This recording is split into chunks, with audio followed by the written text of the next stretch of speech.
Bonjour à tous. En classe, nous avons travaillé sur la Bible et sur l'épisode de la Tour de Babel. Dans cet épisode, on raconte que tous les hommes avaient la même langue. Mais Dieu les a punis pour leur orgueil et leur a tous donné une langue différente. Nous voulions savoir comment les scientifiques expliquent cette diversité de langues. Alors nous avons regardé une interview de Laurent Sagart, un linguiste spécialisé dans l'évolution des langues.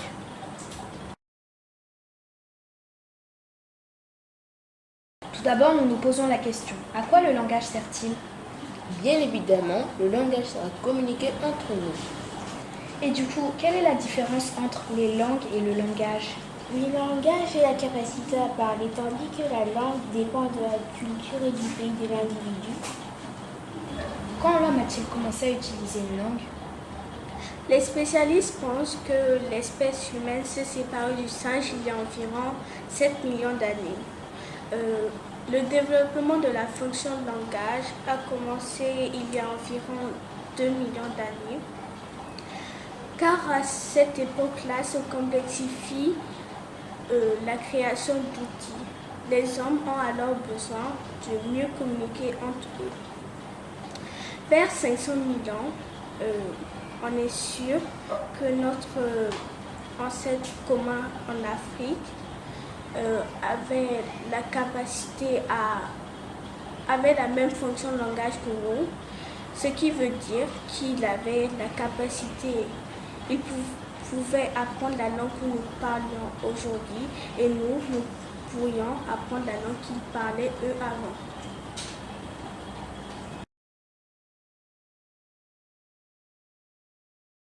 Et donc, à cette époque, y avait-il une langue unique ? On n'en sait strictement rien, car il n'y a pas de traces écrites de cette langue unique.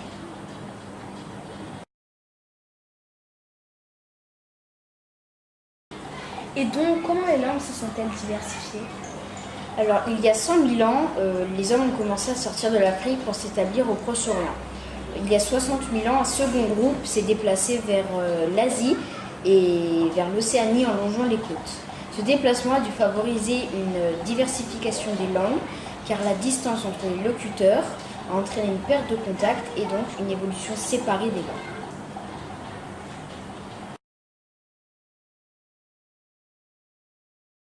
Et donc, quelle a été la conséquence sur les langues de la révolution néolithique ?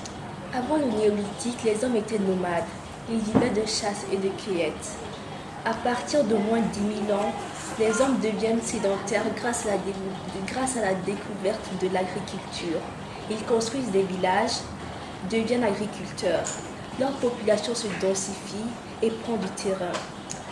Les agriculteurs imposent leur langue aux petits groupes dont les langues s'éteignent. Cette révolution néolithique aboutit à plusieurs familles de langues.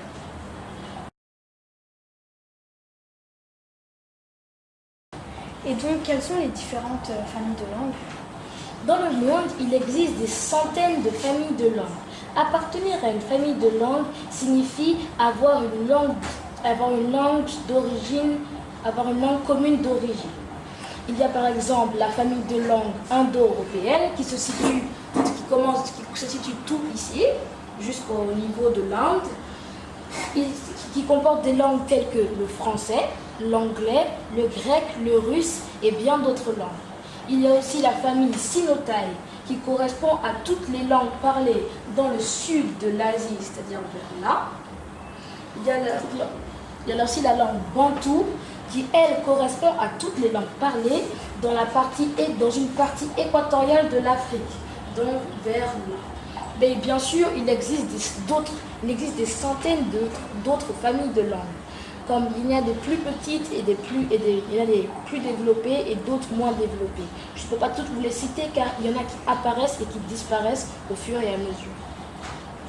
Comment fait-on pour savoir si deux langues appartiennent à la même famille ? Pour savoir si deux langues appartiennent à la même famille, on compare des mots de vocabulaire très courants entre deux langues. Par exemple, il y a le français et l'anglais qui appartiennent toutes les deux à la même famille, qui est l'indo-européenne. Et je vais vous donner quelques exemples de mots. Le mot poisson, en français, ça commence par un P, et en anglais, c'est fish, ça commence par un F. Et le mot père, en français, ça commence par un P. Et le mot père, en anglais, le mot père, c'est father. Et ça commence par un F. Et aussi, il y a le mot pied, qui commence par un P. Et le mot en anglais de pied, c'est foot, qui commence par un F. Et donc, on observe une correspondance entre ces deux langues, une correspondance de mots entre ces deux langues qui se répètent. Et pour finir, combien y a-t-il de langues parlées dans le monde? Il y a environ 6000 langues parlées dans le monde, mais ce chiffre n'est pas stable car chaque année des langues disparaissent. Nous espérons que ce documentaire vous a plu et vous aura appris beaucoup de choses.